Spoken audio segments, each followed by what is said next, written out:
Convido os irmãos a abrir no livro de Josué, capítulo 7, versículo de 8 a 12. Antes da gente ler, dá uma olhadinha para mim, que eu vou dar o pano de fundo dessa leitura. Pouco antes desse momento que a gente vai ler aqui, Deus entregou ao povo, aos israelitas, né, a Josué e os israelitas, entregou a cidade de Jericó, né? Todos lembram dessa história, né, que eles caminharam em volta da cidade, ficaram caminhando e os muros de Jericó caíram. A gente já sabe essa história, né?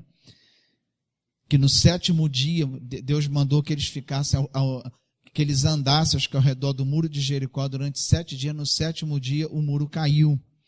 Só que o Senhor entregou a cidade e ordenou que tudo lá fosse destruído.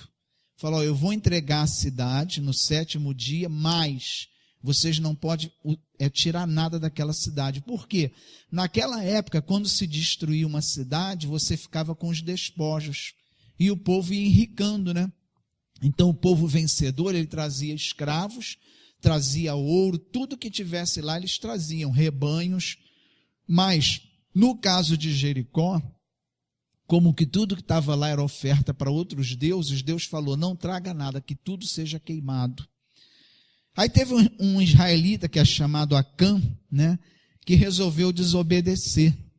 Estavam lá, invadiram Jericó, tomaram posse, em vez de queimar, na hora que foram queimar tudo que estava lá, ele viu uma capa lá que foi feita na Babilônia, muito bonita, ele escondeu, pô, isso aqui eu vou levar, o que tem de mais, né? Vou levar isso aqui. Aí levou prata, levou ouro, meteu a mão em algumas coisas e levou e escondeu lá na cabana dele. Então, quando eles foram lá para invadir a cidade de Ai, né, quando o povo de Israel foi invadir a cidade de Ai, eles mandam os espias na frente para ver quantos tem no exército, qual o grau de dificuldade para vencer aquela cidade. Então, o que Josué fez? Ele mandou os espias ir lá, ver a cidade de Ai, ver como é que é lá. Eles voltaram e falaram, olha, Josué, é molinho, nem precisa enviar os soldados todos, é uma batalha muito fácil. Só que Josué envia os soldados e perde a batalha, sai corrido de lá, e Josué não entende nada. Falei, como a gente pôde perder essa batalha? Será que Deus não é mais favorável a gente? Aí dentro desse contexto é que a gente vai entender essa passagem que eu vou ler agora. Josué 7, de 8 a 12. Josué vê o povo de Deus derrotado diante de uma cidade que facilmente ele ganharia a batalha. Então ele vai diante de Deus para orar e diz assim, que poderei dizer, Senhor, agora que Israel foi derrotado por seus inimigos? Os cananeus e os demais habitantes dessa terra saberão disso, nos cercarão e eliminarão o nosso nome da terra. Que farás então pelo teu grande nome? O Senhor disse a Josué, levante-se, porque você está aí prostrado.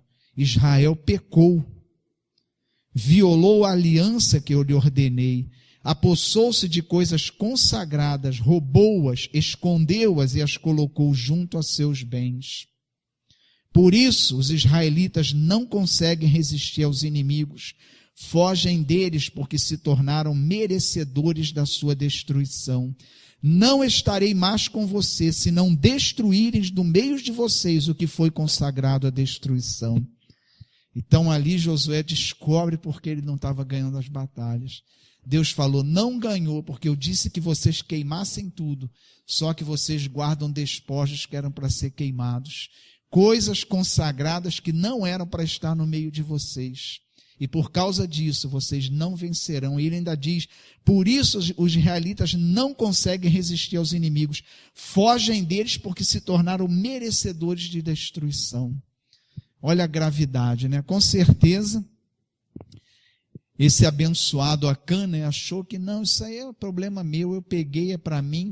O que o povo tem a ver com isso? Eu peguei, é uma coisa minha. Se tiver que prejudicar, vai prejudicar só a mim.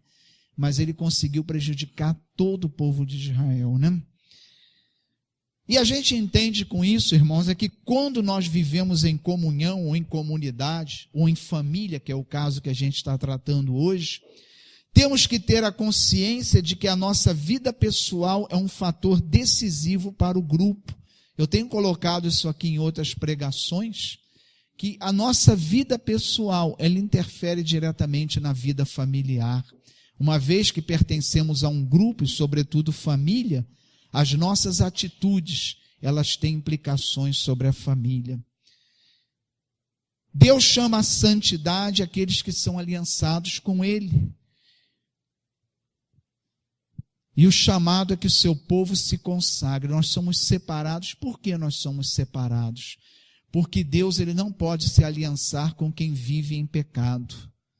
Ah, pastor, mas nós somos pecadores. Somos sim. Nós tropeçamos no pecado. O pecado faz parte da nossa realidade, mas a gente não é aliançado com o pecado. A gente não vive em pecado. A gente não pratica pecado. A gente cai no pecado por causa da natureza humana, mas prontamente a gente se arrepende, pede perdão a Deus e retoma. É diferente de viver em pecado, é bem diferente. O cristão não pode viver no pecado, ele está sujeito ao pecado por causa da sua natureza humana, mas não pode viver no pecado, consentir, praticar deliberadamente um pecado. E Deus nos chama nos chama a santidade. E santidade, irmãos, não é algo que paira sobre a nossa vida. Deus, eu te peço santidade, não é algo que vai ficar sobre a minha cabeça. Santidade é algo que vem das atitudes e das decisões que a gente toma. Só Deus pode nos tornar santo pelo poder do seu Espírito, mas a santidade é algo bem concreto na nossa vida. Deus nos deu uma nova natureza espiritual que nos permite hoje, assim como Adão e Eva, aceitar o pecado ou rejeitá-lo. Não somos mais escravos. Se fôssemos escravos, a gente praticaria o pecado sem poder fazer nada. Mas hoje a gente não pratica pecado, por quê? Porque nós somos libertos. Então a nova natureza, ela nos permite buscar a Deus e rejeitar o pecado. Trazendo isso para a família, né? Que é o nosso tema dessa noite. A nossa vida espiritual, e eu tenho falado isso aqui em outros cultos, tenho insistido nisso. A nossa vida espiritual, a nossa santidade, ela tem consequências diretas na vida da nossa família. Muitas vezes nós agimos como Acã, né? Nós permitimos que o pecado permaneça na nossa vida, e se o pecado permanece na nossa vida, ele permanece na nossa família, porque nós somos ligados à nossa família de uma forma muito profunda, de uma forma há uma unidade constituída por Deus na família, e se eu não sou santo, eu sou uma brecha na vida da minha família. Porque para a família ser santa, ela depende da santidade de cada um, assim como para a igreja ser santa, ela depende da santidade de cada um.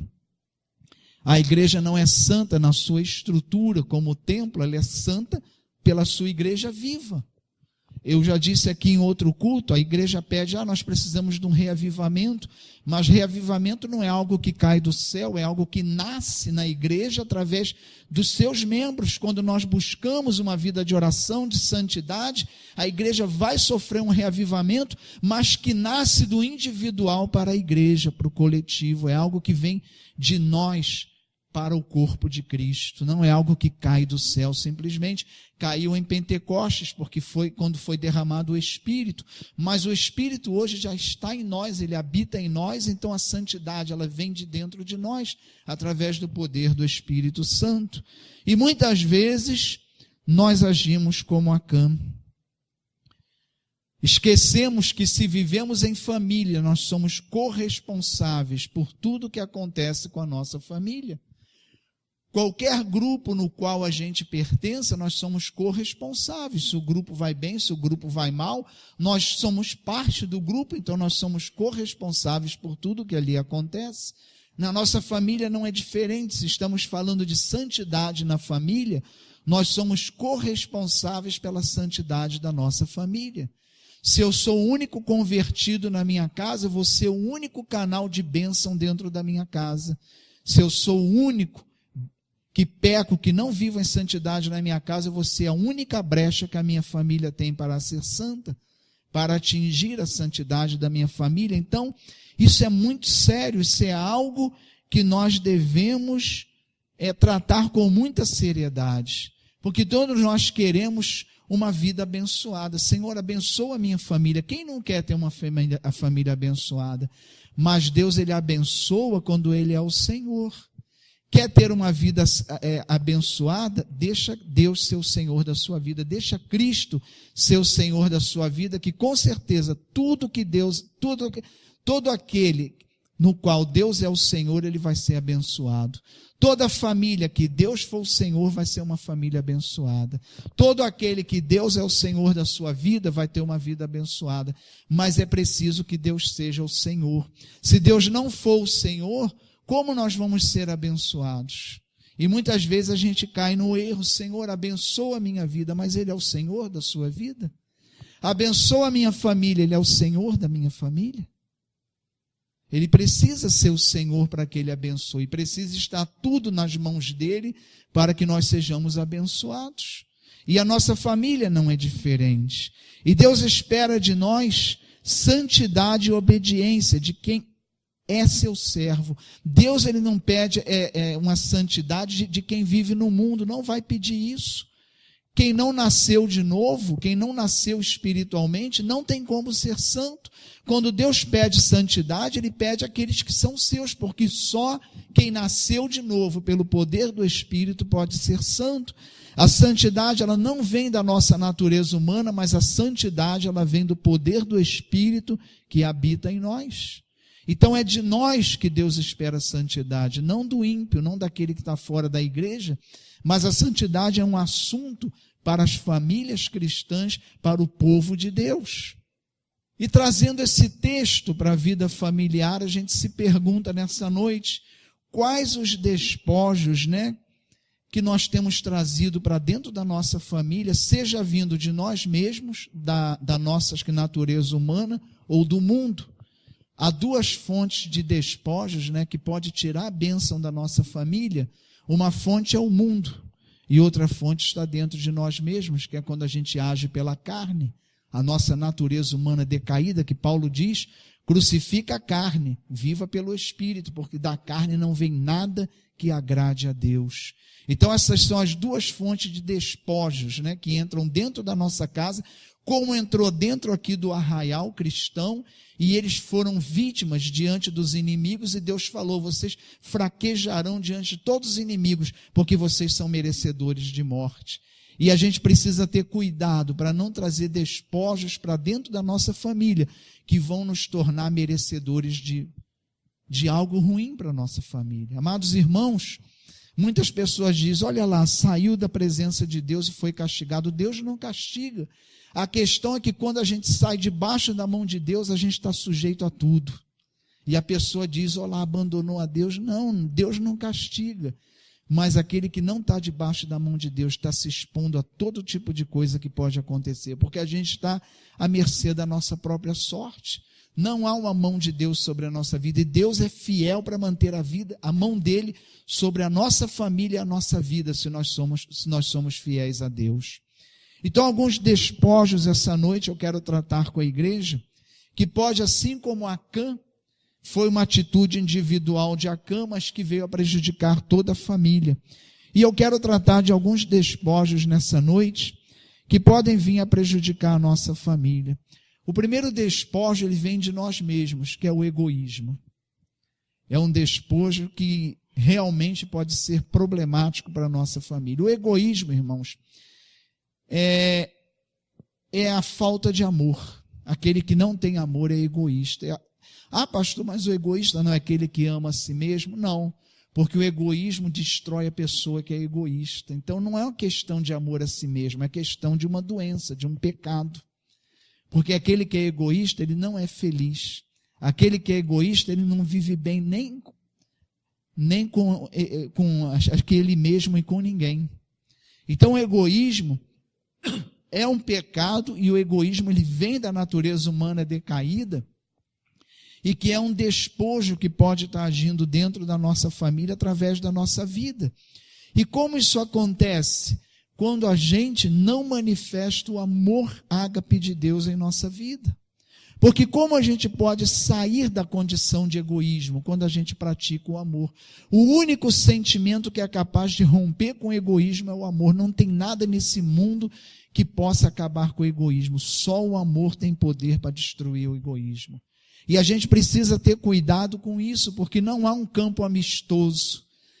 Não, eu não sinto esse amor ágape pela minha família. O amor ágape é aquele que você descobre a alegria maravilhosa e a felicidade em você ser um abençoador, em você amar. E quando você sente esse tipo de amor, esse amor ele vem de Deus para nós.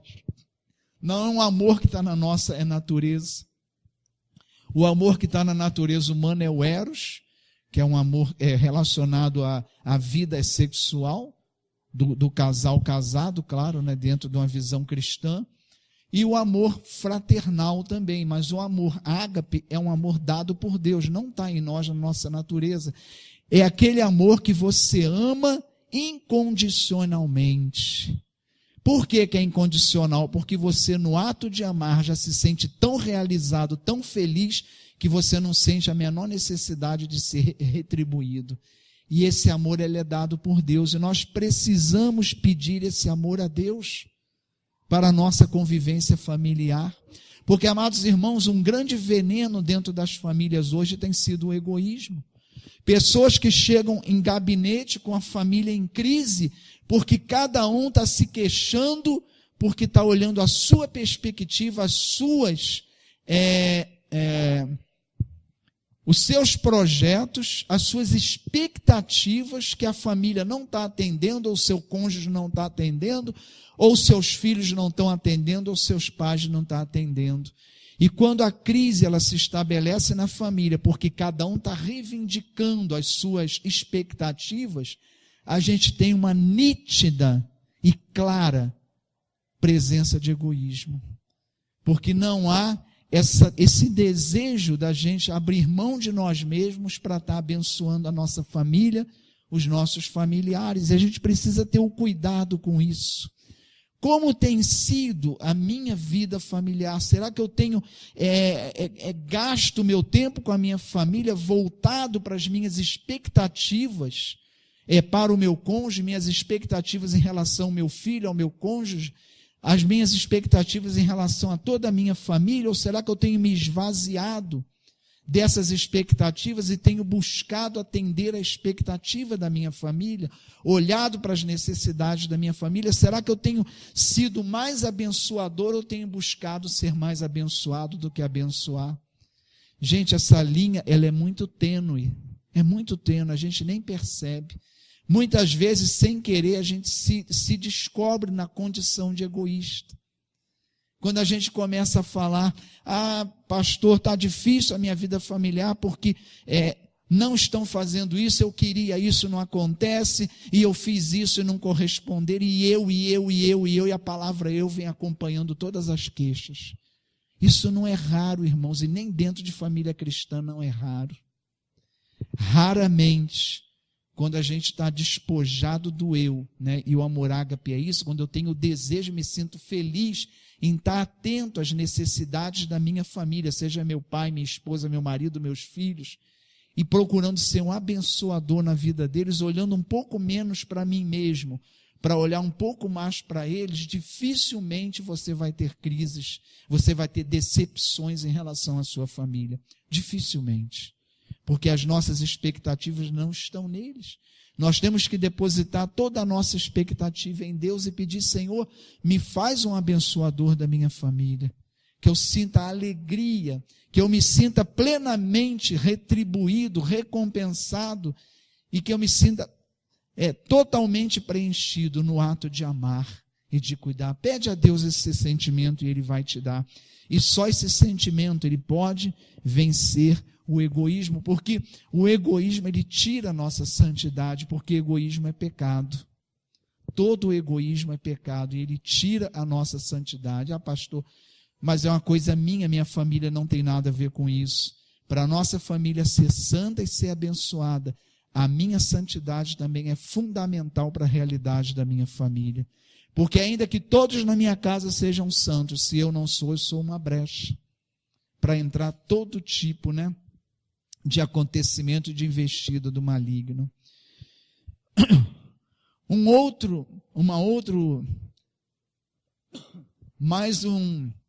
Nós podemos trazer para o lar como despojos a idolatria. Ah, pastor, mas a gente é cristão, a gente só adora a Deus e a gente só reconhece a Deus, a gente não é idólatra. Somos sim. Muitas vezes nós idolatramos a nós mesmos. Quando é que a gente idolatra a nós mesmos? É quando só o que eu penso está certo, só o que eu acho está certo, e só eu tenho que ser ouvido, só eu tenho que ser agradado. Isso é idolatrar a si mesmo, quando a gente se coloca acima da verdade. Quando a gente não ouve, né? Não tem o coração e o ouvido aberto para ouvir o que os membros da nossa família têm a dizer sobre nós. Nós não somos os donos da verdade, não estamos sempre certos, mas a idolatria a nós mesmos nos faz dizer, não, é assim porque eu penso que é assim que eu entendo, é assim que é, e não ouve ninguém. Você não é o Senhor, eu não sou o Senhor. Nós estamos sujeitos a estar errados. E a gente precisa parar de idolatrar nós mesmos, nos colocando acima da verdade, de forma que se é contrário ao que eu penso, está errado. Se não faz como eu acho que tem que ser, está errado. Muitas vezes a gente, se tiver um coração aberto e humildade, a gente vai ver que muita coisa que a gente acha assim, com toda a veemência que a gente está certo, se a gente parar para ouvir o outro, a gente vai descobrir que não está tão certo assim. Todo problema, irmãos, toda situação dentro da família, ela tem ângulos diversos. Nós não temos, na nossa visão humana, a condição de abranger qualquer problema ou qualquer situação de todos os ângulos, porque a nossa visão é limitada e o nosso coração é enganoso. Mas muitas vezes a gente esquece que a gente está olhando o problema só pelo ângulo e a gente se apega ao que a gente está vendo e considera aquilo como se fosse uma verdade, e a gente não aceita discutir as nossas opiniões, não aceita discutir o que a gente pensa, o que a gente está vendo. A gente precisa estar aberto para ouvir.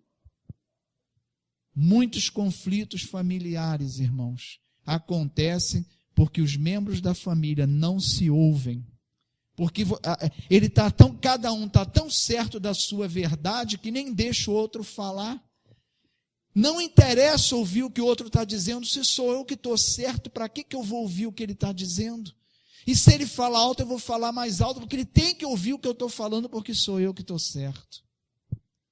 Mas se a gente parar para ouvir, a gente vai ver, se a gente quebrar o nosso coração, quebrantar o nosso coração, a gente vai ver que as nossas verdades estão cheias de erros. Quando a gente ouve, amados irmãos, não há nada mais rico para a nossa vida do que ouvir uma opinião contrária à nossa.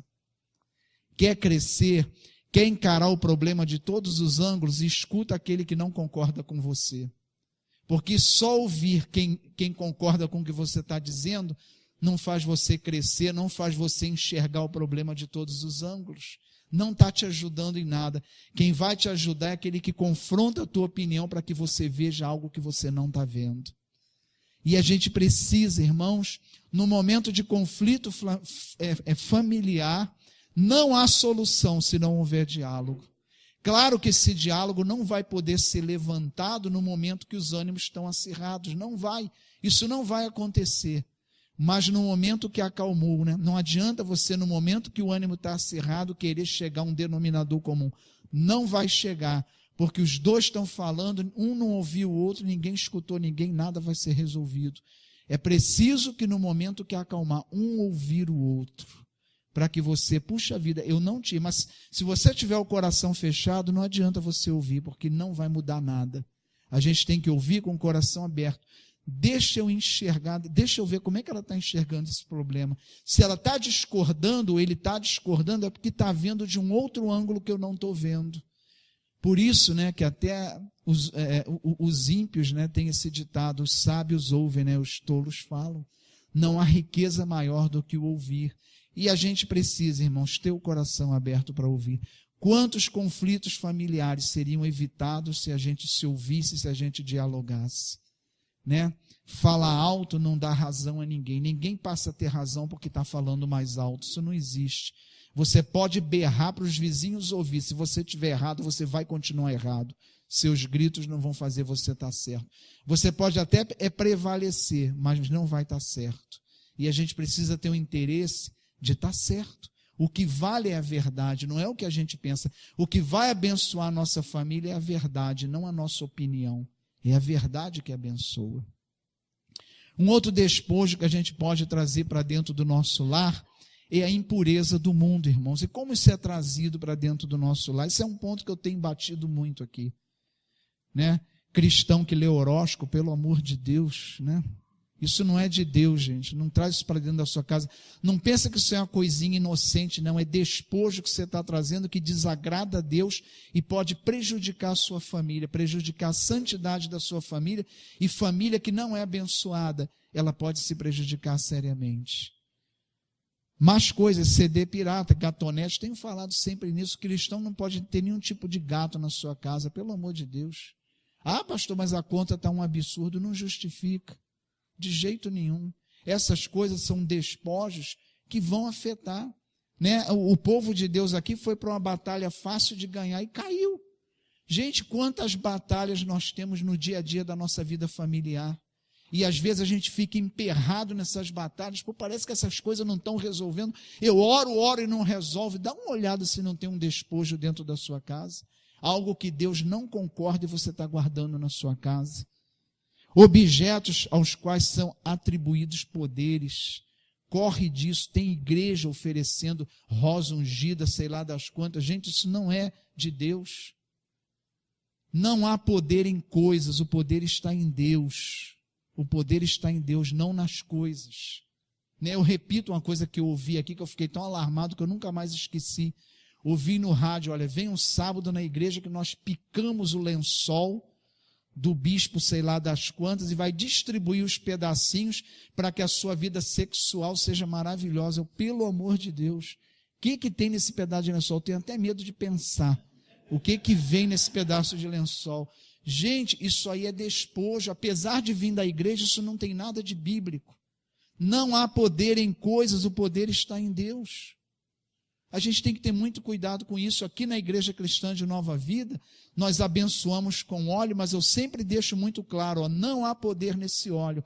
Esse óleo é um sinal do que Deus está fazendo na esfera espiritual. Então, pelo sinal do óleo eu abençoo, mas não é o óleo que manifesta o poder na sua vida, é Deus. O óleo é só um sinal visível para que a gente compreenda uma realidade invisível. Mas não há poder em óleo, não há poder em coisas. Nós orávamos aqui na segunda-feira pelos doentes, eu falei, o que Deus fizer não é pelo poder do pastor do meu ministério, é pelo poder de Deus, e toda a glória tem que ser para Deus. Milagre não é para autenticar a vida de pastor ou ministério nenhum. O milagre é para glorificar a Deus. O poder, ele vem todo de Deus e o poder é de Deus. Por isso, toda a glória é para o Senhor. Então, corram desse tipo de coisas, né? Amizades que a gente mantém às vezes, que entram dentro da nossa casa e não edificam. Gente, cuidado com quem a gente bota dentro da nossa casa. Às vezes você tem a maior boa vontade, e eu digo a vocês, eu vivi lá na igreja de Mesquita como líder de casais, eu e minha esposa, e a gente testemunhou isso, um casal que de muito boa vontade passou a receber casais na vida dele em crise, levava para dentro da casa dele para ministrar, e eles viveram uma crise no casamento deles sem precedente, porque a gente não pode brincar com o espiritual. Sempre que você vai tratar uma pessoa, vai começar um curso, fazer o que for, você está travando uma batalha espiritual, e a gente tem que estar preparado para fazer isso. Não brinque com quem você bota dentro da sua casa. A gente tem que ter muito cuidado com isso. Se a gente está abrindo a porta da nossa casa, ora a Deus, Senhor, protege a nossa família. Se houver algo que não venha de ti, que não entre aqui na minha casa. Cuidado com isso, gente, porque há uma esfera espiritual e coisas que atacam. O inimigo nos ataca sim, ele usa pessoas para fazer isso. E a gente não pode dar brecha, a gente tem que ter cuidado com isso. Um outro despojo, né, que eu sempre trato aqui, porque é uma coisa muito grave, né, e muito fácil hoje, é a imoralidade, né, que o mundo está tratando hoje. Hoje o mundo está dando à imoralidade status de lazer. É assim que o mundo está tratando hoje. Coisas obscenas, imorais, o mundo está dando só um status de lazer, não tem nada demais. Então a gente tem que ter o cuidado com isso, porque é o que eu sempre tenho batido nessa tecla. Pornografia hoje todo mundo tem acesso. Nas gerações anteriores, para uma criança, um menor de idade, pegar alguma coisa de pornográfico era difícil, porque essas revistas não eram vendidas. Não, hoje não. Uma criança entra na internet e joga lá o que ela quiser e aparece. Não tem nenhum tipo de filtro, não tem nada. Qualquer um pode acessar a pornografia. Gente, isso é um mal terrível dentro da nossa casa. Ah, pastor, isso é uma coisa minha, pessoal.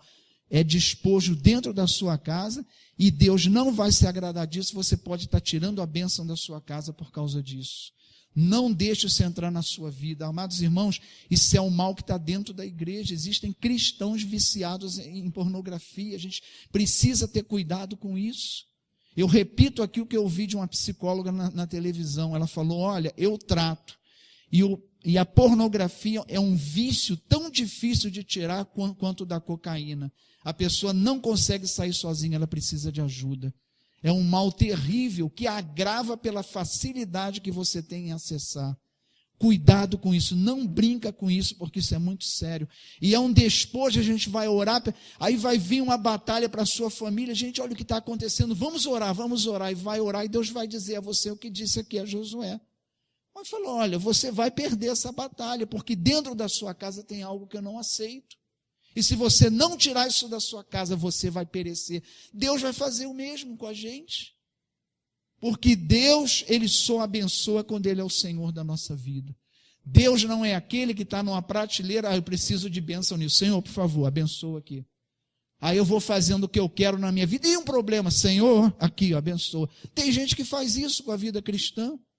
Mas não é assim, gente. Deus, para abençoar, Ele tem que ser o Senhor. E para Ele ser o Senhor, a gente tem que estar em santidade diante de Deus.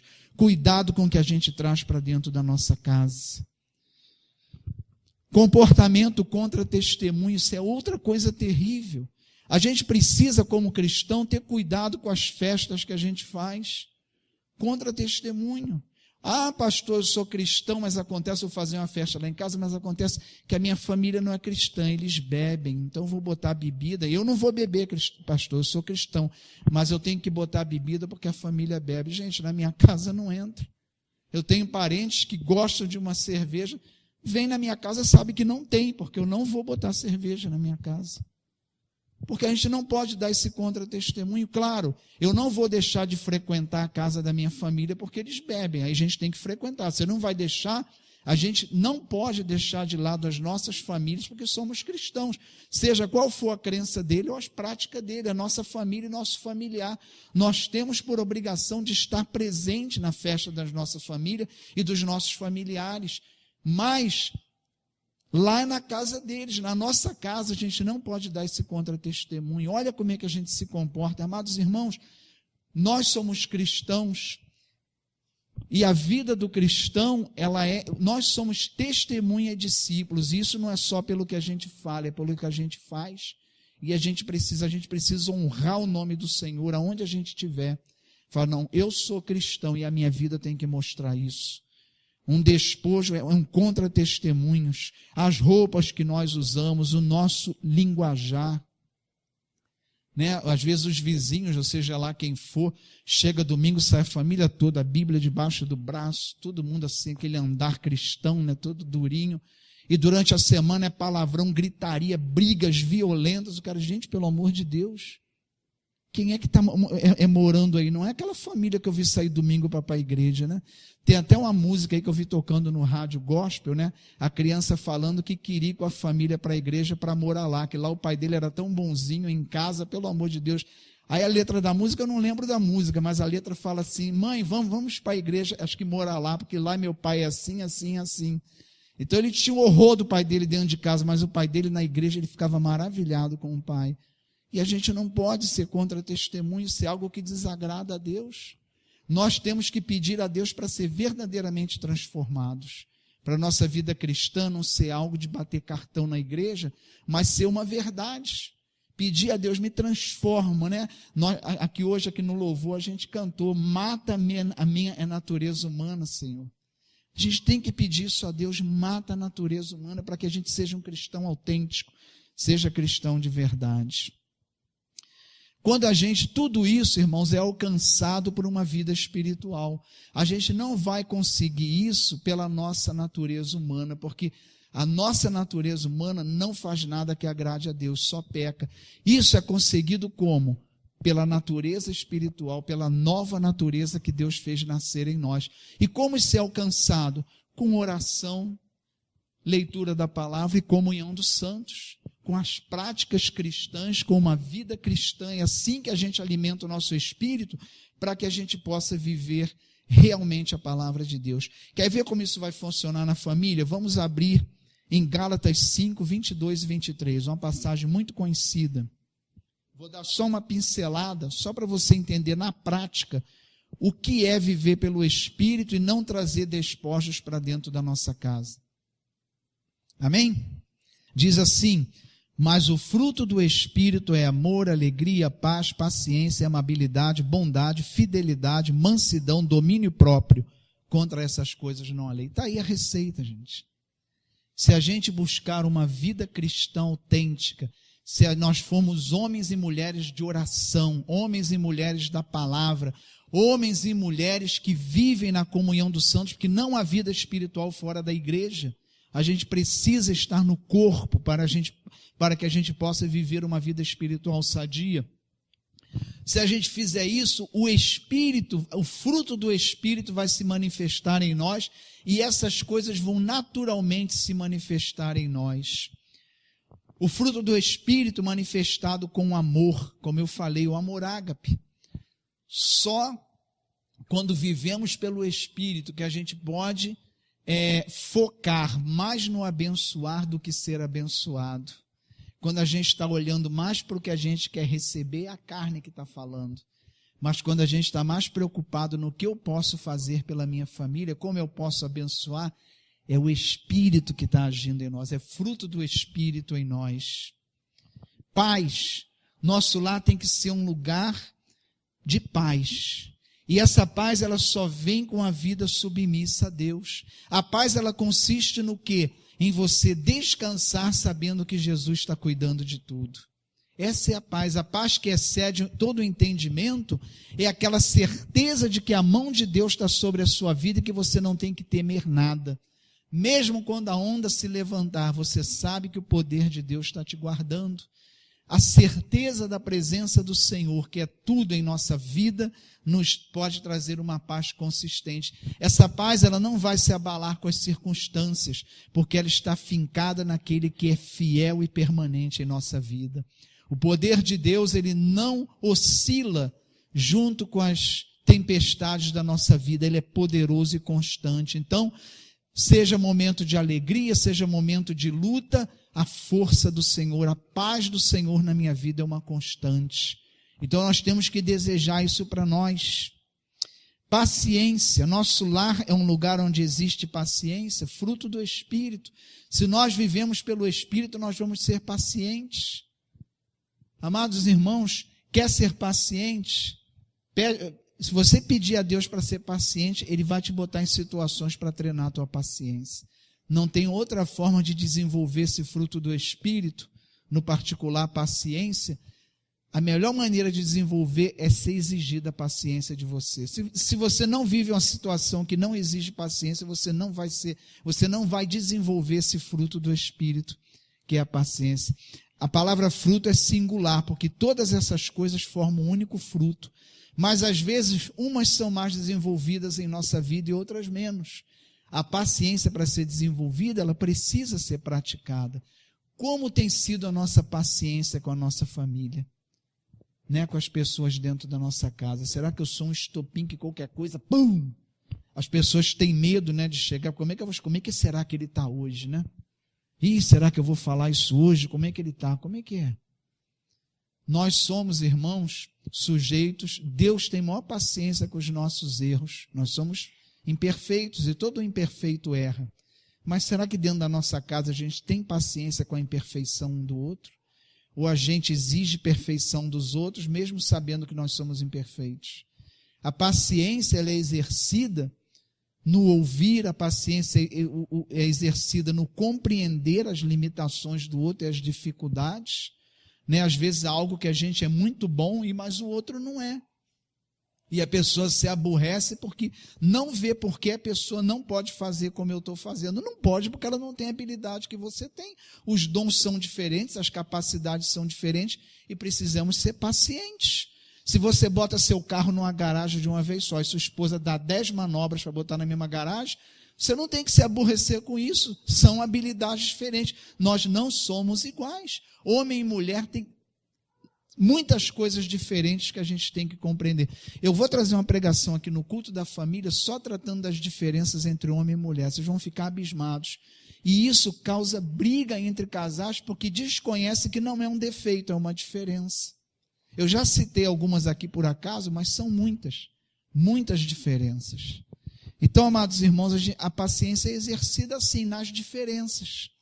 É assim que a gente exerce a paciência. Será que a gente tem sido paciente? Ou tudo que acontece dentro da minha casa, será que acho que um motivo para eu explodir, para eu reclamar, para eu falar? Ou será que eu ouço e tenho paciência com o que acontece em minha casa? Pede a Deus, é fruto do Espírito. Você vai encontrar isso em uma vida espiritual mais forte, mais bem vivida. Amabilidade, né? Nossa família é um lugar onde não existe grosseria. Nós somos pessoas amáveis, né? Ou será que qualquer coisinha a gente faz uma grosseria, né? Será que a gente é amável com nossos familiares? Né? Ou será que a mãe fala, meu filho, o que é, mãe? Né? Tem filho que é assim. Será que nós somos amáveis? Com nossa esposa, com nosso marido, com nossos filhos, né? Ou a gente só fala gritando, só fala com grosseria, né? A gente tem que ter cuidado com isso. Se isso está acontecendo, você tem que fortalecer a tua vida espiritual para manifestar o fruto do Espírito, que é amabilidade, é fruto do Espírito. Bondade aqui é no sentido de você ter um caráter íntegro, de você ser uma pessoa reta de caráter. Ser um homem bom é um homem íntegro, reto de caráter, uma mulher reta de caráter. Será que nós somos assim? Porque se não somos, a gente está trazendo brecha para dentro da nossa casa. Será que eu vivo em tudo conforme a palavra de Deus, até a hora de eu ter que dar um dinheirinho para as coisas andarem mais rápido? Dar um dinheirinho para poder, acho que, encobrir um erro? É bem mais rápido que corrigir, é tu dar uma gorjeta e resolver, do que você, se está errado, corrige. Né? Um dos maiores exemplos que a gente tem hoje é quando a gente leva o carro para vistoriar. Né? Eles criam a dificuldade para vender a facilidade. E eu vou lá, o cara, tem exigência, perfeitamente, só bota no papel aí que eu vou cumprir. Eu não respondo outra coisa. O cara vem no ouvido assim, falando baixinho, tem uma exigência, aí eu falo no ouvido dele, anota.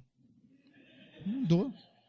Ué, gente, ou a gente é íntegro, é reto ou não somos. E se está errado, tem que ser corrigido. O cristão tem que andar correto.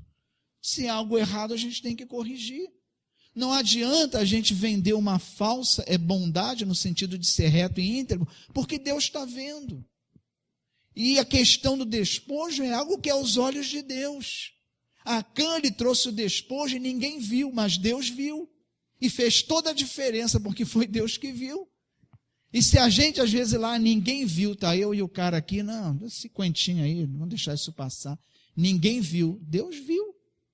E lá quem viu que Acã fez aquilo? Só Deus, o povo inteiro de Israel, a tribo inteira, ninguém viu, estava escondido lá na tenda dele.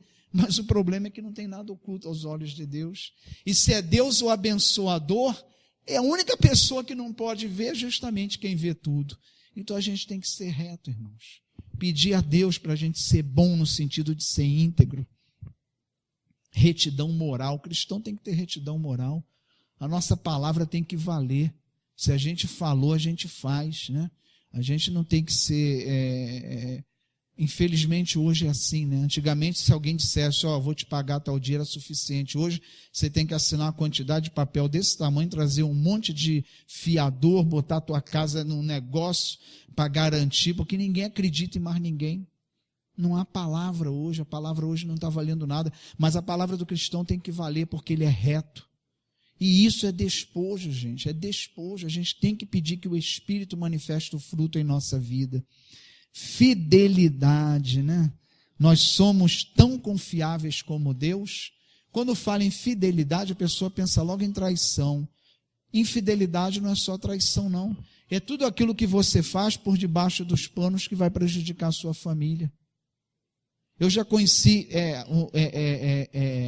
atos de infidelidade na vida financeira. A esposa que dava o dinheiro ao marido para pagar as contas, depois foi pegar as contas, tudo enfiado atrás da estante, entre a parede e a estante, tudo é sem pagar, ele tinha gasto dinheiro em outras coisas. Isso é infidelidade. Infidelidade é quando nós não somos pessoas confiáveis, nós temos que ser confiáveis. Se eu falei isso, é isso, se eu falei aquilo, é aquilo. Se está na minha mão, eu disse que fiz, está feito. Claro que fidelidade também, a gente está falando de relacionamento conjugal, né? Se você tem um relacionamento fora do casamento, é pecado, sim, é um pecado grave, é despojo dentro da sua casa que vai botar o seu lar por água abaixo, porque Deus vai tirar a mão do seu lar e da sua família.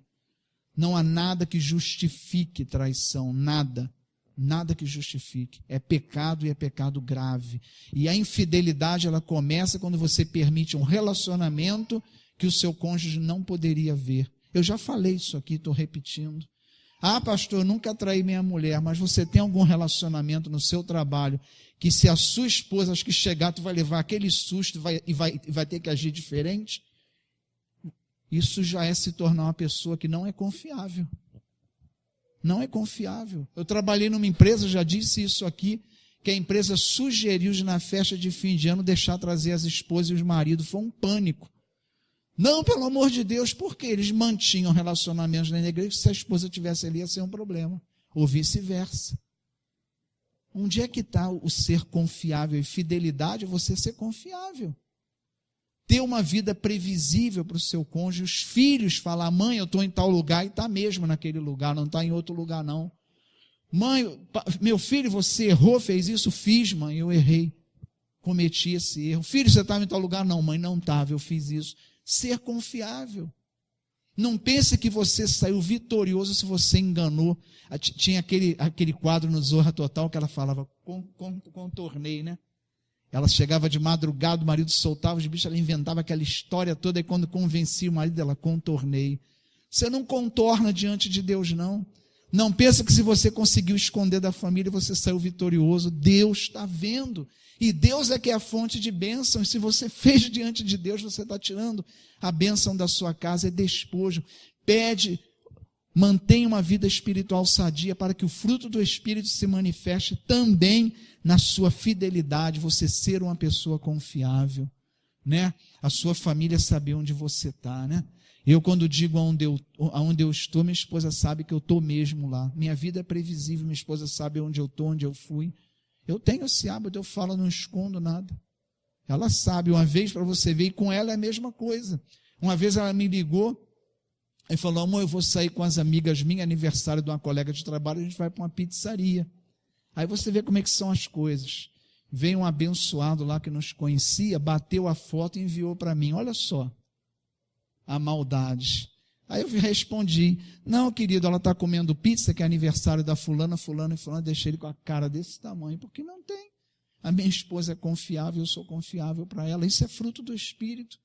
Não pense que você está saindo vitorioso quando você está enrolando a sua família, não. Seja filho enrolando pai, pai enrolando filho, esposa, marido, não. Porque Deus está vendo, a Deus você não engana. Né? E você está abrindo uma brecha, você está tirando a bênção da sua família. Mansidão, né? Nosso lar é um lugar onde reagimos com constante mansidão. Será que nossos familiares têm medo de trazer os problemas para a gente? Né? Tem pessoas que a gente tem maior medo, tem que pensar como é que vai falar, o que vai falar, porque eu já tive vários casos assim da pessoa chegar, eu estou com esse problema. Eu falei, você já conversou com o seu cônjuge? Deus me livre se eu falar isso para ele, eu falar para ela. Eu falei, gente, mas o melhor amigo nosso tem que ser nosso cônjuge. Se você tem medo, mas por quê? Falta mansidão na outra pessoa. A pessoa tem medo da reação que vai encontrar. Quantas vezes eu já vi isso? Nós temos que pedir a Deus mansidão, gente, para que as pessoas tenham liberdade de se relacionar conosco. Não tem nada pior do que uma pessoa que não tem mansidão para você se relacionar. pessoa turrona, grossa, dura, você não consegue se relacionar com uma pessoa assim. Você vai falar o mínimo necessário para quê? Para não correr risco. Porque se você se relaciona muito, você está se expondo, você não sabe a reação da pessoa. Eu tive um chefe quando eu trabalhei em Vitória que a gente já sabia. Se ele chegasse com a testa aqui, acho que franzida, ninguém ia na sala dele, porque quem fosse ia sofrer. Aí o dia que ele chegava com a testa lisinha, todo mundo já sabia disso, aí podia ir lá à vontade que ele estava bem. Ou seja, ele tinha os problemas na casa dele, ele chegava lá doido que aparecessem na sala dele para ele descarregar. Meu chefe falava isso para mim. Poxa, eu vim da reunião irritado, eu tenho que dar um esporro num para me sentir melhor e ir para casa. Eu falei, então eu vou sair daqui porque eu não quero que seja eu, não. Tem pessoas que são assim, elas têm que descarregar em alguém os seus problemas. A gente precisa pedir a Deus pelo fruto do Espírito, que eu seja uma pessoa mansa para a minha família, que as pessoas tenham plena liberdade, sem medo de falar para nós as dificuldades, os seus erros, os problemas, que a gente não cause nas pessoas pânicos. Temos que pedir a Deus, me dá mansidão, que eu não seja explosivo, que eu não seja uma pessoa explosiva com a minha família. Pede a Deus, isso não vem da carne, não. Ah, pastor, mas é meu temperamento. Mas Deus cura temperamento. Deus cura temperamento. Temperamento é coisa da carne. E Paulo falou, crucifica a tua carne e viva pelo Espírito, que no Espírito não há temperamento, não. No Espírito há mansidão. Está aqui, ó, fruto do Espírito, mansidão. Ah, mas é meu temperamento. Então, meu amigo, crucifica a carne, que você ainda não fez isso. Que temperamento, isso é coisa da carne, não é do Espírito, não. Quando é do Espírito, é mansidão. Domínio próprio, né? Controle sobre os nossos apetites. Será que a gente é uma pessoa que tem domínio próprio? Aí o domínio próprio vai incidir também em pornografia, isso é domínio próprio. Né? O que a gente vê, o que a gente ouve, o que a gente fala. Domínio próprio. A gente tem que pedir a Deus domínio próprio. Domínio próprio não é aquilo que a gente come, né? Que a gula é pecado, a gente não pode esquecer disso. Gula é pecado. Então a gente tem que pedir a Deus domínio próprio. Se a gente tem uma doença que a gente precisa para tratar a doença, fazer dieta, olha o domínio próprio aí. E se você não faz e permanece doente, a sua família vai pagar o pato junto com você. Isso já foi tema do culto do mês passado, que nós fizemos aqui. Eu tratei desse assunto. Sua doença não é problema seu, não, é da sua família também, porque ela vai sofrer com você a sua doença. Então pede a Deus domínio próprio em tudo que eu precisar na minha vida, que eu tenha domínio próprio. Na tentação, domínio próprio. Isso é fruto do Espírito, não é da carne, não. Ah, pastor, mas a carne é fraca. Eu sei que é, mas quem disse que você tem que viver pela carne? Você tem que viver pelo Espírito. Paulo falou, crucifica a carne, vive pelo Espírito. Alimenta o Espírito e não a carne. Ah, a carne é fraca? Claro que é. Então você tem que viver pelo Espírito, não é pela carne. É isso que Deus está pedindo. É isso que Deus está nos chamando a fazer. E ainda acha que isso justifica, né? A carne é fraca. Claro, e por que você ainda vive pela carne? Vai viver pelo Espírito. O Espírito é forte. Você vai ter o domínio próprio, você vai ter controle. E em resumo, irmãos, a gente precisa pedir a Deus que nos revele os despojos que a gente tem dentro da nossa casa. Fazer uma releitura, né, da nossa vida familiar, ver o que tem nos nossos relacionamentos, na nossa vida familiar, que tem atrapalhado o relacionamento, tem atrapalhado sobretudo a santidade da nossa família. Amados irmãos, se a gente buscar santidade para os nossos lares, nós estamos buscando bênçãos incontáveis para a nossa família e o nosso lar. Deus é um abençoador. E se nós vivermos em santidade, nós vamos viver na presença de Deus. Deus só habita onde há santidade. E se Deus habitar nos nossos lares, nós vamos ser grandemente abençoados. A gente nem vai precisar pedir a Deus que abençoe, não, que isso já é dele. Deus é um abençoador na sua essência. Então, que a gente busque isso para o nosso lar e que a gente cuide da nossa vida, né? Amados irmãos, a santidade da nossa família vem da santidade de cada um. Que a gente cuide disso, né? Pedir a Deus, Senhor, eu quero ser santo. Ora, lê a palavra de Deus, vive na comunidade dos santos, que é a igreja, busca se alimentar, né? Porque não existe vida espiritual sem a igreja. Todos os dons do Espírito são manifestados na comunhão dos santos. Deus, ele não direciona dom para a vida individual, ele direciona para a vida como um corpo. Todos os dons, ele vem para socorrer a igreja, manifestados através de uma pessoa para socorrer a igreja. Mas nunca é para nós mesmos, então não tem como você ter vida espiritual sozinho, você precisa da igreja.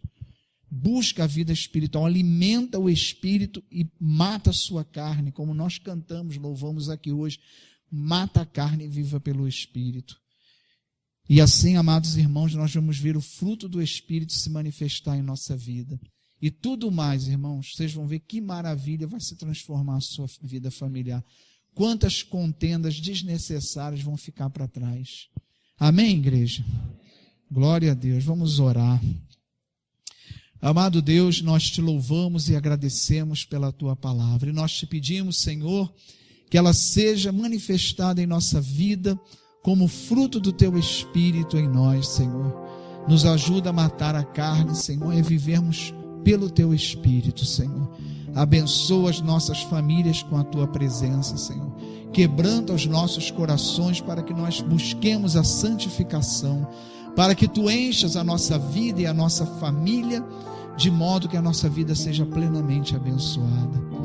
Que a bênção de Deus Todo-Poderoso, Pai, Filho e Espírito Santo, desça sobre nós, sobre as nossas famílias e sobre essa igreja, em o nome de Jesus. Amém. Vamos em paz, que o Senhor nos acompanhe. A nossa cantina está lá aguardando, para o nosso momento de confraternização.